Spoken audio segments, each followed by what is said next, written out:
नमस्ते बच्चों, आज हम आपको त्रिभुज की माध्यिका के विषय में जानकारी देंगे। ये कागज का टुकड़ा है और ये जो है एक त्रिभुजाकार पटल के रूप में है। तो देखिए ये आप सभी जानते हैं कि तीन भुजाओं से घिरा क्षेत्र, तीन भुजाओं से घिरा बंद क्षेत्र त्रिभुज कहलाता है। तो ये देखिए एक त्रिभुजाकार पटल है और इसमें ये तीन शीर्ष हैं। ये शीर्ष एक, दूसरा शीर्ष और तीसरा शीर्ष, और ये तीन भुजाएं हैं त्रिभुजाकार पटल में। तो ये तीन भुजाएं हो गई और तीन शीर्ष हो गई और तीन कोण होते हैं त्रिभुज में, एक कोण, दूसरा कोण और ये तीसरा कोण। तो एक त्रिभुज में तीन शीर्ष, तीन भुजाएं और तीन कोण होते हैं। अब हम बात करते हैं माध्यिका के बारे में। तो देखिए शीर्ष से सम्मुख भुजा के मध्य बिंदु को जोड़ने वाला रेखाखंड माध्यिका कहलाता है। फिर एक बार सुन लीजिए, शीर्ष से सम्मुख भुजा के मध्य बिंदु को जोड़ने वाला रेखाखंड माध्यिका कहलाता है। तो देखिए हम इस त्रिभुजाकार पटल में माध्यिका खींचते हैं। तो देखिए यहाँ पर हमने क्या किया, ये दोनों सिरे ले लिए और यहाँ बीच से मोड़ दिया हमने। जब हमने इसे बीच से मोड़ दिया तो देखिए यहाँ एक निशान पड़ गया है। तो ये इसका मध्य बिंदु हो गया है, ये इसका मध्य बिंदु हो गया है, समझ रहे हैं ना। तो इसको हम ऐसा करते हैं, इस मध्य बिंदु को इस शीर्ष से मिला देते हैं, एक रेखाखंड खींचते हैं सीधा।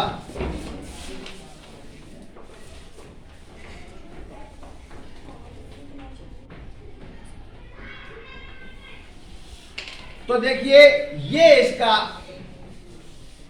रेखाखंड इस शीर्ष से इस सम्मुख भुजा के मध्य बिंदु को जोड़ता है। तो ये इसकी माध्यिका हो गई। एक त्रिभुज में तीन शीर्ष होते हैं तो तीन माध्यिकाएं खींची जा सकती हैं। तो देखिए आपने एक इस शीर्ष से सम्मुख भुजा पर एक रेखाखंड खींचा है तो एक माध्यिका ये हो गई। अब हम क्या करते हैं, इस शीर्ष से इस पर जो है एक यहाँ पर मध्य बिंदु देखते हैं और इसमें एक जो है माध्यिका खींचेंगे। तो ये देखिए ये इसका मध्य बिंदु हो गया, ये निशान मिल गया आपको। अब इस बिंदु से और इस शीर्ष को मिला दो पेंसिल के माध्यम से।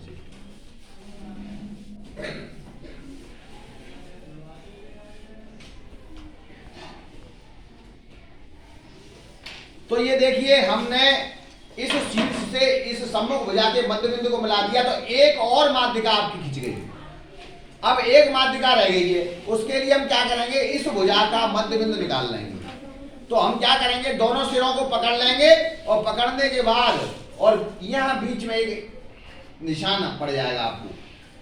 तो ये इसका मध्य बिंदु आ गया। अब इस मध्य बिंदु से और इस शीर्ष को मिलाते हुए रेखाखंड खींच देते हैं।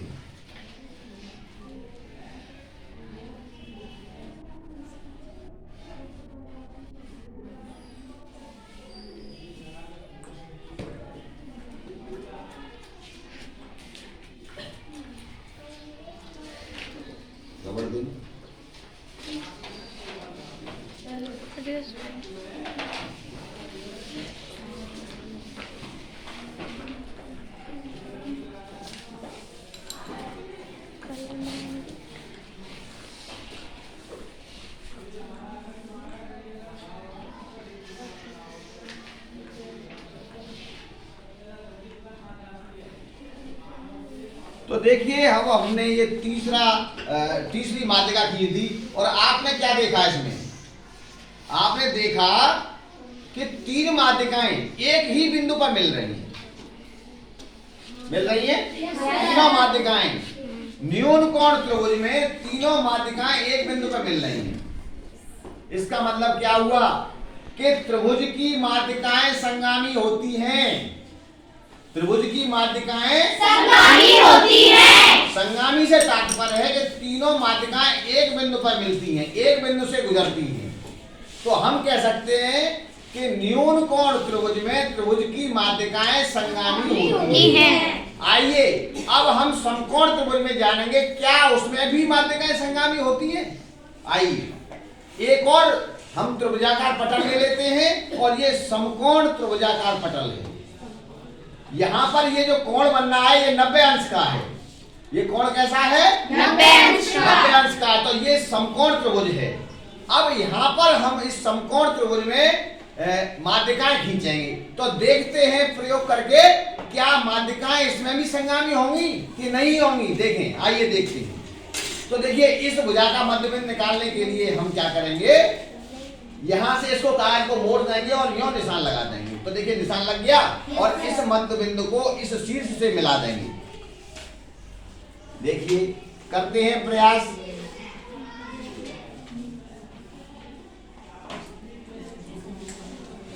तो एक माध्यिका आपने प्राप्त कर ली। अब हम क्या करते हैं, इस वाली भुजा को लेते हैं और इसका मध्य बिंदु ज्ञात करते हैं।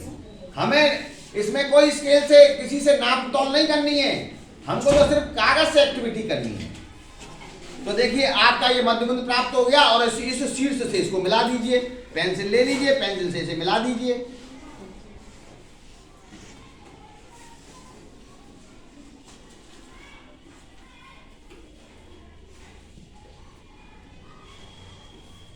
तो देखिए, ये दूसरी माध्यिका भी खिंच गई। अब हमारे पास एक भुजा बचती है, इसका मध्य बिंदु ज्ञात कर लीजिए। ये मध्य बिंदु आ गया इसका। इस मध्य बिंदु को शीर्ष से मिला दीजिए।